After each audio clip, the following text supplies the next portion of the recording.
My name is no. My sign is no. My number is no. You need to let it go. You need to let it go. You need to let it go. You need to let it Two go. letters, one word, and it is so hard for so many people to say, including me. You ever find yourself saying yes to something and then you really regret it and you end up, there's a lot of bitterness and resentment for saying yes? Yeah, so here with Wednesday Wisdom on how to Wednesday stretch Wisdom? that non-muscle. We have Yes. speaker, best-selling author Michael McGill Jr. You're going to teach us how to say no. Yes, yes, yes. And the thing about no is that no is really a boundary issue. It's a challenge when we want to continuously and ubiquitously please people at the cost of dishonoring ourselves. Have you thought about that? Right. We're making a conscious choice to please him, to please her, to please baby, to please boss, or to please whomever at the choice of continually dishonoring And why do we do ourselves. that? Oh, it's so many reasons, and that's one of the things that we have to get to the root of. I really say, really do some soul digging. The first step in understanding or really creating healthier boundaries and really learning how to stretch that no muscle. It's just like when you're in the gym, you're stretching the muscle, right?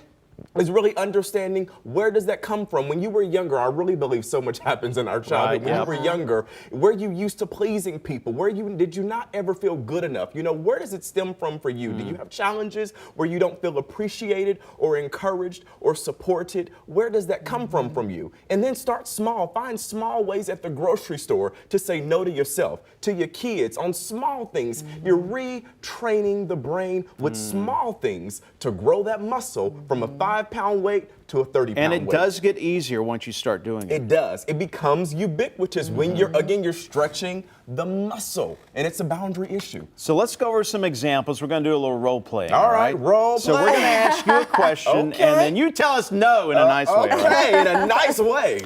Please help. I have a friend or relative who constantly asks me to babysit their child. I don't want to agree every time they ask. How do I tell them no? Oh, this is the thing. You're relating this to a larger cause or a bigger picture. Here's what we have to remember. You don't need people's agreement. While you want their support, you got to understand you don't need their agreement, but you're related to a bigger picture. So for me, the bigger picture is, while I'd love to babysit, because I think in this scenario, the person regularly asks over and over again and then just assumes you're going to do it, right? Which people do all the time, the foolery, I tell you. But what you do is you say, you know, while I'd love to babysit and I have babysat in the past, moving forward, for the sake of my self-care, so that you're making it about you, I statements, about your self-care, about your notion. To support me and my self-care, I can do it 2 days a month or 3 days a month, and I need this much notice. So you acknowledge their need first, and then you express your... Yes, and you also acknowledge what you've done. Sometimes it's hard to say no because we don't want to be selfish, but it's okay to be self-interested.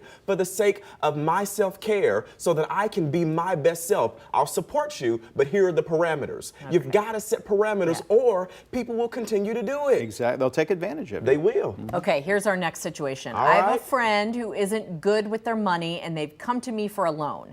I don't trust that they're going to pay it back, and I just don't want to give them the money. Michael, can you loan me $20? You know, there's a universal answer. Write that down. Universal answer. You have to have a boundary that's universal. Sometimes for universal answers, it's the answer of, you know, for the sake of keeping my relationship secure and happy and healthy, I don't lend money to friends. Because I've seen in the past how that has been challenging. And then sometimes people will continue to push, well, but you know I need it, but am I not a good friend? And my response always is, why do you insist on making me uncomfortable? It's about telling the truth. Telling the truth. Again, we have challenges in this world, telling the truth about what we know, telling the truth about what we need, telling the truth about how we feel. You can say, make it a universal principle, and then you even stretch it and say, that's my policy. Yeah, and it won't be fair to my previous friends. It wouldn't be fair because Kim asked me last month, and I told her no. So it's not my personal integrity. I say I don't loan money. I'll give it to you if I have it, but I'm not loaning. But I'm not going to, that's your policy.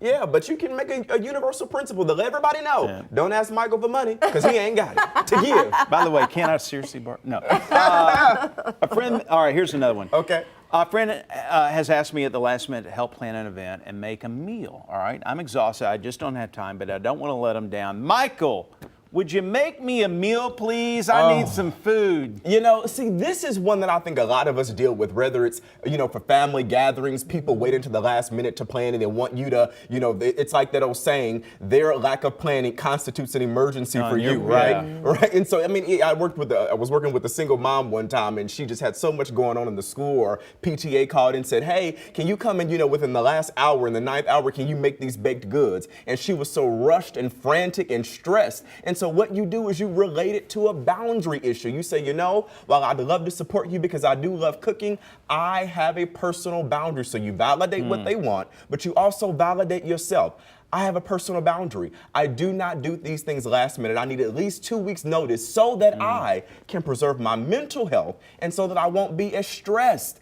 Again, relate it to you and what your boundary is. Remember that no is a complete sentence. And sometimes you just want to say, what part of no don't you understand? That'd make a good song. N or the O. And you don't have to feel guilty about asserting a boundary, honoring yourself, and doing what feeds your soul. Okay, everybody at home, ready? 1, Two, 2, 3. No! And then you tell them, which part don't you understand, the N or the O? Did you ever see the movie Office Space? I have not, no. You got to see it. We're going to need you to come in Saturday. Nah, don't think that's happening. All right, for more information, you can connect with Michael on Facebook, on Instagram, on funny. Twitter. You can also visit his website, McGillSpeaks.com.